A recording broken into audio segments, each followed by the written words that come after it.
അസ്സലാമു അലൈക്കും, നമസ്കാരം. ഉസ്മാൻ ക്യാസി വ്ളോഗിലേക്ക് സ്വാഗതം കേട്ടോ. നിങ്ങൾ ഫേസ്ബുക്കിലാണ് കാണുന്നുണ്ടെങ്കിൽ ഫോളോ ചെയ്ത് വെച്ചോളൂ. ആവശ്യക്കാർക്ക് ഇത് എല്ലാവർക്കും ആവശ്യമുള്ളൊരു വീഡിയോ ആണ്. അതുപോലെ തന്നെ യൂട്യൂബിലാണെന്നുണ്ടെങ്കിൽ സബ്സ്ക്രൈബ് ചെയ്ത് വെച്ചോളി. നല്ല കിടക്കാഴ്ച വീഡിയോ ഒക്കെ വരുന്നുണ്ടെന്നുണ്ട്.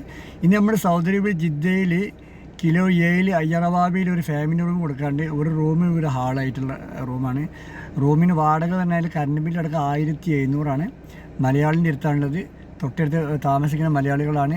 മലയാളി ഒരു ഏരിയയാണ്, അതായത് ഫുഡിന് സൂപ്പർ മാർക്കറ്റാണെന്നുണ്ടെങ്കിൽ മലയാളികളതാണ്. പിസ്സ ഷോപ്പ്, പിന്നെ ഷവർമ ഷോപ്പ്, ഷീഷ് കബാബ്, അങ്ങനത്തെ എല്ലാത്തരം മലയാളികളുടെ ഷോപ്പാണ് തൊട്ടടുത്താണ്, തൊട്ട് താഴെയാണ് കേട്ടോ. അപ്പോൾ ആവശ്യക്കാരുണ്ടെന്നുണ്ടെങ്കിൽ ഈ താഴെ കാണാൻ നമ്മൾ കോണ്ടാക്ട് ചെയ്യാം. ഇത് പിന്നെ നമ്മളെ കിലോ 7, കിലോ 10, കിലോ പിന്നെ ജാമ ആ ഭാഗത്തുള്ളവർക്കും ഒക്കെ പറ്റിയൊരു റൂമാണ്, ഫാമിലിന് പറ്റിയ റൂമാണ്. തൊട്ടടുത്ത് ഒരു 10 മിനിറ്റ് നടന്നു കഴിഞ്ഞാൽ ഏതുണ്ട്, നമ്മൾ യൂസുഫ് ഖാൻ ലുലുണ്ട്. അവിടുന്ന് ഒരു 5 മിനിറ്റ് കൂടി, അതൊരു 15 മിനിറ്റ് വന്ന് അൽബേക്കുണ്ട്.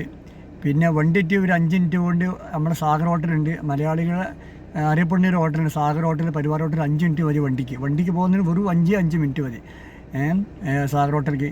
പിന്നെ തൊട്ടടുത്തെല്ലാം മലയാളികളുടെ ഷോപ്പാണ്, മലയാളി ഏരിയയാണ്, മലയാളി ഫാമിലി തൊട്ട് താമസിക്കുന്നുണ്ട്. മലയാളിൻ്റെ അടുത്തുള്ള റൂമാണിത്. 1700 റിയാലിൽ കറണ്ട് ബില്ലടക്കം എല്ലാം സെറ്റാണ്. പിന്നെ സോഫ സെറ്റ്, തല്ലാജുകൾ, പിന്നെ ബെഡ്, കട്ടിൽ, കാര്യങ്ങളൊക്കെ ഉള്ളതാണ്. പിന്നെ അപ്പോൾ ആവശ്യക്കാരുണ്ടെന്നുണ്ടെങ്കിൽ താഴെ കാണുന്ന നമ്പറിൽ കോൺടാക്ട് ചെയ്യുക. പാർക്കിംഗ് എനി ടൈം പാർക്കിംഗ് ഉണ്ട് ഇവിടെ, റഷൊന്നുമില്ല. പിന്നെ ചില ഏരിയയിലുണ്ടോ പാർക്കിംഗ്, ആദ്യം വന്നവർക്ക് പാർക്കിംഗ് ഇതൊന്നുമില്ല കേട്ടോ. എവിടെയും പാർക്കിംഗ്, എത്രയും വിശാലമായ പാർക്കിംഗ് കാര്യങ്ങളൊക്കെ ഉണ്ട്. തൊട്ടടുത്ത് പള്ളിയുണ്ട്, മദ്രസകളുണ്ട്. സൗദി മദ്രസകളാണ്, ഞാൻ ജസ്റ്റ് പറഞ്ഞെന്ന് മാത്രം. പിന്നെ തൊട്ടടുത്ത് സൂപ്പർ മാർക്കറ്റ് കാര്യങ്ങളൊക്കെ ഉണ്ട്. എല്ലാം മൊത്തം ഒരു മലയാളി ഒരു അന്തരീക്ഷമുള്ള ഒരു ഏരിയ. ഷർഫീക്ക് ആണെന്നുണ്ടെങ്കിൽ 10 മിനിറ്റ് ഉള്ളൂ, വെറും 10 മിനിറ്റ് ഷർഫീക്ക് ഉള്ളൂ കേട്ടോ. അതായത് മക്കാറോട്ടിന് പോകുന്ന വെറും 10 മിനിറ്റ്, സിഗ്നലൊന്നും ഇല്ലാതെ 10 മിനിറ്റ് കൊണ്ട് ഷർഫിലെത്താം. തിരിച്ച് വരുമ്പോൾ നിങ്ങൾക്ക് ഒരു സിഗ്നൽ കിട്ടും, അപ്പോൾ ഒരു 15 മിനിറ്റ് ആവുള്ളൂ കേട്ടോ.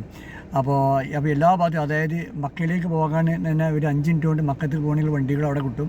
അതിൽ മദീനത്തേക്ക് ട്രെയിന് പോകണമെന്നുണ്ടെങ്കിൽ തന്നെ 15 മിനിറ്റ് കൂടി കഴിഞ്ഞാൽ മെട്രോ സ്റ്റേഷൻ, സുലൈമാനി മെട്രോ സ്റ്റേഷൻ ഉണ്ട്. എല്ലാം ഒത്തണിയൊരു ഏരിയ കേട്ടോ. അതായത് എല്ലാവർക്കും എവിടുന്ന് എങ്ങനെയൊന്നും വന്ന് എത്തി. അതായത് ജിദ്ദൻ്റെ പുറത്തുനിന്ന് സബ്റ്റിക്ക് വരികയാണെന്നുണ്ടെങ്കിൽ അവിടുന്ന് 15 മിനിറ്റ് കൊണ്ട് റൂമിലെത്തും. നിങ്ങൾക്ക് മദീനത്തേക്ക് പോകണോ, മക്കത്തേക്ക് പോകണോ, ട്രെയിനിന് പോകണമെങ്കിൽ വെറും 15 മിനിറ്റ് കൊണ്ട് അതും അവിടെ എത്തും മെട്രോ സ്റ്റേഷനിൽ. അപ്പോൾ എല്ലാം, അതായത് മലയാളി അന്തരീക്ഷത്തിലുള്ള ഷർഫീക്ക് പെട്ടെന്ന് പോകാനും ജാമ്യക്കും അങ്ങനെ ഈ ഭാഗത്ത് അങ്ങോട്ടും ഇങ്ങോട്ടും പെട്ടെന്ന് പോയി വരാൻ പറ്റിയൊരു ഏരിയയാണ്, റഷൊന്നും ഇല്ലാത്ത ഏരിയയാണ്. അപ്പോൾ വീഡിയോ ആദ്യമായിട്ട് കണ്ട് സബ്സ്ക്രൈബ് മറക്കണ്ട. ഫേസ്ബുക്കിലാണെന്ന് ഫോളോ ചെയ്ത് വെച്ചോളൂ, യൂട്യൂബിലാണെന്ന് സബ്സ്ക്രൈബ് ചെയ്ത് വെച്ചോളൂ, ചെയ്യൂല. അപ്പോൾ പിന്നെ ടിക്ടോക്കിലാണെന്നുണ്ടെങ്കിൽ കാസർഗോട്ടെ. അപ്പോൾ അടുത്തൊരു വീഡിയോ ആയിട്ട് കാണാം. Okay, bye bye, അസ്സലാമ.